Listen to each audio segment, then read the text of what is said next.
नमस्कार दोस्तों। इसके अगले पार्ट में हम लोगों ने यहाँ तक जाना था। श्री कृष्ण एवं बलदेव अपने आंखों पर खून के छींटे धारण किए हुए हाथी के विशाल दांतों को अपने कंधे पर धारण कर सिंह शावक की भांति मुस्कुराते हुए आखेड़ के समीप पहुँचे।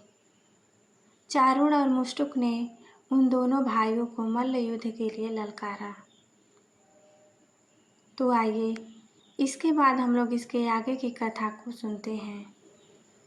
नीति विचारक श्री कृष्ण ने अपने समान आयु वाले मल्लों से लड़ने की बात कही, किंतु चारुण ने श्री कृष्ण को और मुष्टिक ने बलराम जी को बड़े दर्प से महाराज कंस का मनोरंजन करने के लिए ललकारा। श्री कृष्ण बलराम तो ऐसा ही चाहते थे। इस प्रकार मल्ल युद्ध आरंभ हो गया। वहाँ पर बैठी हुई पूरी स्त्रियाँ अनीतिपूर्ण मल्ल युद्ध को देखकर वहाँ से उठकर चलने को उद्यत हो गईं। श्री कृष्ण की रूप माधुरी का दर्शन कहने लगीं, अहो सच पूछो तो ब्रजभूमि ही परम पवित्र और धन्य है। वहाँ पर परम पुरुषोत्तम मनुष्य के वेश में छिपकर रहते हैं।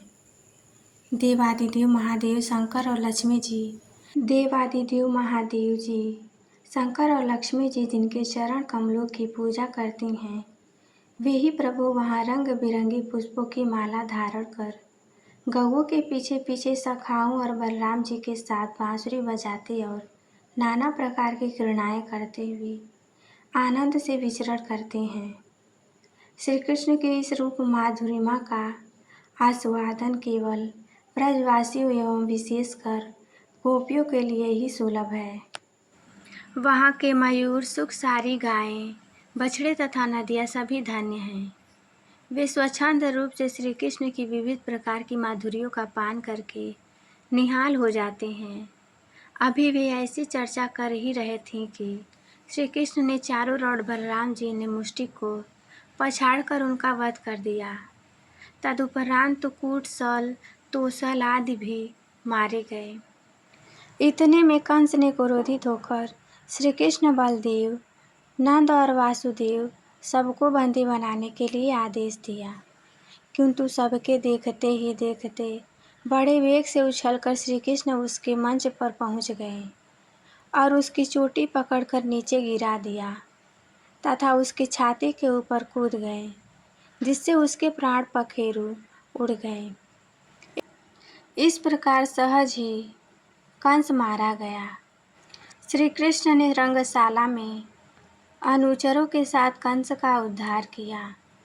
कंस के पूजित शंकर जी इस रंग को देखकर कृतकृत्य हो गए, इसीलिए इनका नाम श्रृंगेश्वर हुआ। यह स्थान आज भी कृष्ण की रंगमय लीला की पताका फहरा रहा है।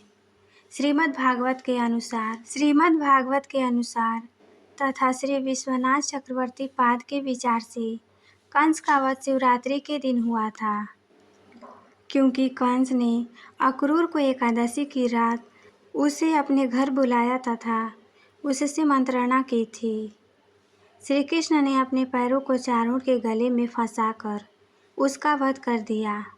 चारुण की मृत्यु के पश्चात उनका मल्ल युद्ध केसी के साथ हुआ।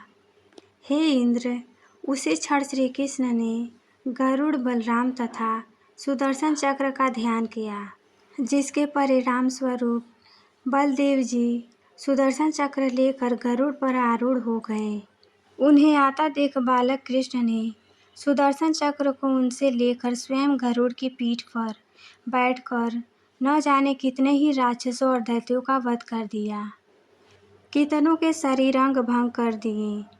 इस युद्ध में श्री कृष्ण और बलदेव ने असंख्य दैत्यों का वध किया।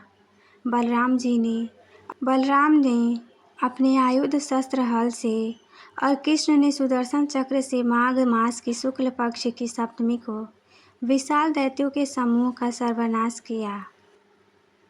जब अंत में केवल दुराचारी कंस ही बच गया तो कृष्ण ने कहा, हे दुष्ट अधर्मी दुराचारी, अब मैं इस महायुद्ध स्थल पर तुझसे युद्ध कर तथा तेरा वध कर इस संसार को तुझसे मुक्त कराऊंगा। यह कहते हुए श्री कृष्ण ने उसके केसों को पकड़ लिया और कंस को घुमाकर पृथ्वी पर पटक दिया, जिससे वह मृत्यु को प्राप्त हुआ। कंस की मृत्यु पर देवताओं ने शंख घोष व पुष्प वृष्टि की। वहां उपस्थित समुदाय श्री कृष्ण की जय जयकार कर रहा था। कंस की मृत्यु पर नंद देवकी, वासुदेव, यशोदा और इस संसार के सभी प्राणियों ने हर्ष पर्व मनाया।